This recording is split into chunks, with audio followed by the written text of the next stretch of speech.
Bien-aimés dans le Seigneur, je vais juste vous révéler quelque chose qui se passe dans le ministère et dont beaucoup de gens ignorent. Il faut savoir ceci dans le ministère. Il y a ce que nous appelons l'objectif. L'objectif au sein dans le ministère, au fait dans le ministère, c'est la mission que l'Éternel Dieu t'a donnée en tant que serviteur de l'Éternel Dieu, pour ne pas me répéter. La mission que l'Éternel Dieu, donc la mission pour laquelle l'Éternel Dieu t'a appelé.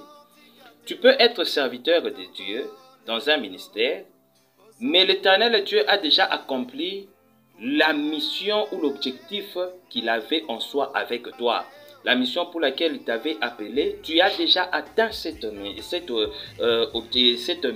où tu as déjà atteint l'objectif que l'Éternel Dieu avait avec toi. Alors, qu'est-ce qui reste à faire étant serviteur de Dieu? Ce qui reste à faire dans ces cas-là est de sauver son âme. Il y a de ces serviteurs de Dieu pour lesquels l'Éternel Dieu les a appelés, ils ont atteint l'objectif, mais il arrive à un moment donné qu'ils se perdent tout au long de leur ministère, parce que ce qui reste, c'est quoi? L'objectif atteint. Après avoir atteint l'objectif pour lequel l'Éternel Dieu t'a appelé, il va te rester à concrétiser en soi, à se sauver soi-même. Donc l'Éternel Dieu, il t'appelle, tu atteins son objectif, il te laisse afin que tu puisses aussi sauver ton âme. Quelque part dans la Bible, on dit que plusieurs diront, nous avons fait des miracles en ton nom. Nous avons fait ceci ou cela en ton nom. Ces miracles que tu as concrétisés ou que tu as réalisés fait partie de l'objectif pour lequel l'Éternel Dieu t'avait appelé. Il t'a peut-être appelé afin que tu puisses guérir une personne. Il t'a appelé à ce ministère afin que tu puisses tu puisses apporter l'évangile dans la ville de telle ou dans la vie de telle ou telle autre personne. Vous voyez, la plupart des gens disent que il y a de ces gens qui ont été appelés au ministère pour évangéliser 50 personnes. Il y a de ces gens qui ont été appelés au ministère pour orienter 100 personnes. Il y a de ceux qui ont été appelés au ministère pour orienter 1000 personnes. Il y a aussi ceux qui ont été appelés au ministère pour apporter la bonne nouvelle dans la vie de telle ou telle autre personne, ou la guérison.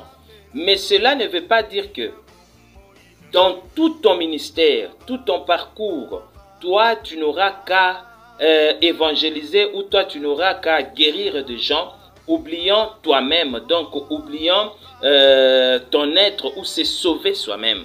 Ça, c'est l'erreur que commettent plusieurs personnes.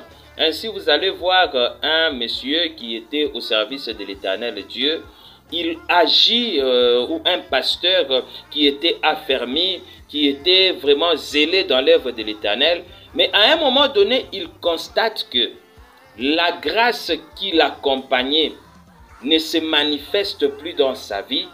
Ce genre de pasteur, vous allez voir qu'il se détourne même, il oublie même les choses de Dieu, il se détourne pour aller chercher un plus en dehors de l'Éternel Dieu. L'objectif, et après avoir atteint l'objectif, n'oublions pas que nous sommes appelés à se sauver nous-mêmes. Nous sommes appelés à sauver notre âme. Tu es serviteur de Dieu, tu es prophète, tu as un don de guérison, tu as un don quelconque que l'Éternel Dieu a placé en toi. N'oublie pas que cela fait partie de ta mission et de l'objectif. En dehors de la mission et de l'objectif à atteindre, l'objectif que Dieu a avec toi, tu dois sauver ton âme. Merci et que l'Éternel Dieu puisse vous bénir.